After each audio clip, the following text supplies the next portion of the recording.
Hello everyone, నేను మీ Neeraja. Welcome back to Neeraja foods. ఈరోజు మన వీడియోలోను మనము సింపుల్ అండ్ టేస్టీ అయిన బగారా రైస్ ఎలా చేసుకోవాలో చూద్దాం.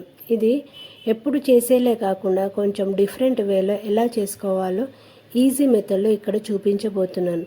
దీన్ని ఒకసారి మీరు చేసుకున్నారంటే మళ్ళీ ఎప్పుడు చేసుకున్నా ఈ విధంగా చేసుకునేలా సింపుల్ మెథడ్లో చూపించబోతున్నాను. దీనికోసం నేను ఇక్కడ 2 కప్పుల రైస్ని తీసుకొని దాన్ని శుభ్రంగా 2-3 సార్లు కడిగి దానిలో మనకు కావలసినంత వాటర్, ఇక్కడ నేను చూపిస్తున్న కొలతల ప్రకారము ఇక్కడ చేయితో చూపిస్తున్న విధంగా అక్కడ వరకు పెట్టుకొని వాటర్ పోసుకుంటే సరిపోతుంది. మనము బియ్యం ఎంత తీసుకున్నా కానీ మన కొలత ఈ విధంగా చూసుకుంటే సరిపోతుంది. ఒకవేళ పాత బియ్యం అయితే కనుక కొంచెం ఎక్కువ పోసుకున్న చేయితో చూపిస్తున్న విధంగా పైన లైన్ వరకు తీసుకుంటే మనకి ఆ బియ్యము మంచిగా ఉడుకుతుంది. పొడి పొడిగా మనకు కావలసిన విధంగా ఉడుకుతుంది. అలా వేసుకున్న తర్వాత దీంట్లోనే మనము బగారా మసాలాను ఇంట్లోనే ప్రిపేర్ చేసిన మసాలాను వేస్తున్నాను. ఈ మసాలా మీకు కావాలంటే నేను మరొక వీడియోలో చూపిస్తాను. 3 చెంచాల బగారా మసాలాను, రుచికి తగినట్టు ఉప్పును, 2 స్పూన్ల ఆయిల్ని వేసి ఉడికించుకోవాలి. మధ్య మధ్యలో కలుపుతూ ఉడికించుకోవాలి.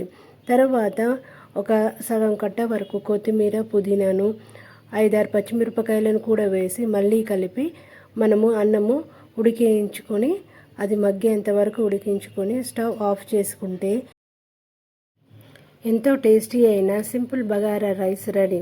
దీన్ని ఒకసారి ఇలా చేసుకొని చూడండి. దీనికి కాంబినేషన్గా నాన్ వెజ్ కర్రీస్ ఏవైనా పర్లేదు, మసాలా కర్రీస్ ఏవైనా కూడా మనము దీనికి కాంబినేషన్గా తీసుకొని తినవచ్చు. దీనికి పెరుగు పచ్చడి కూడా కాంబినేషన్గా చాలా టేస్టీగా ఉంటుంది.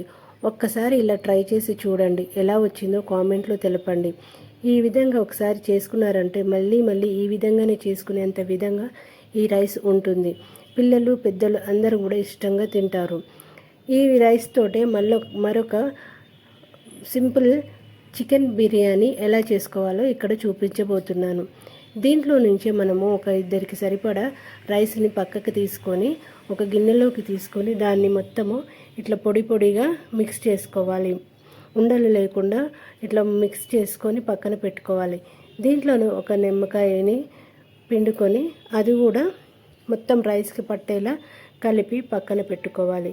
మనము చేసుకున్న చికెన్లో నుంచి సగం వరకు తీసుకొని వేరొక గిన్నెలో పెట్టి మిగిలిన కొంచెం సగాన్ని మనం అలానే కడాయిలో పెట్టుకొని ఆ కడాయిలోనే మనము ముందుగా బగారా రైస్లోని నిమ్మకాయ కలిపిన ఆ రైస్ మళ్ళీ ఒకసారి కలుపుకొని ఆ రైస్ మొత్తాన్ని కూడా ఈ కర్రీలో వేసి ఒక్కసారి ఇట్లా చూపిస్తున్న విధంగా 1-2 సార్లు కలుపుకొని మూత పెట్టి ఒక 5 నిమిషాల తర్వాత మళ్ళీ ఒకసారి కలుపుకొని మరో 5 నిమిషాల వరకు మగ్గించుకోవాలి. ఈ విధంగా ఉడికించుకున్న తర్వాత స్టవ్ ఆఫ్ చేసి మరి 5 సర్వ్ చేసుకుంటే ఎంతో టేస్టీ అయిన సింపుల్ చికెన్ బిర్యానీ రెడీ. దీన్ని మనము రైతాతో కానీ ఏదైనా మసాలా కర్రీస్తో కానీ సర్వ్ చేసుకుంటే ఎంతో టేస్టీగా ఉంటుంది. ఇలా ఒక్కసారి చేసి పెట్టండి, పిల్లలు ఎంతో ఇష్టంగా తింటారు. నేను చూపించిన విధంగా యాస్టీస్గా చేసుకొని ఎలా వచ్చిందో కామెంట్లో తెలపండి. నా వీడియోస్ కనుక మీకు నచ్చినట్లయితే లైక్ చేసి, షేర్ చేసి, సబ్స్క్రైబ్ చేసుకోండి. మరిన్ని కొత్త వీడియోస్తో మళ్ళీ కలుద్దాం. Thank you for watching.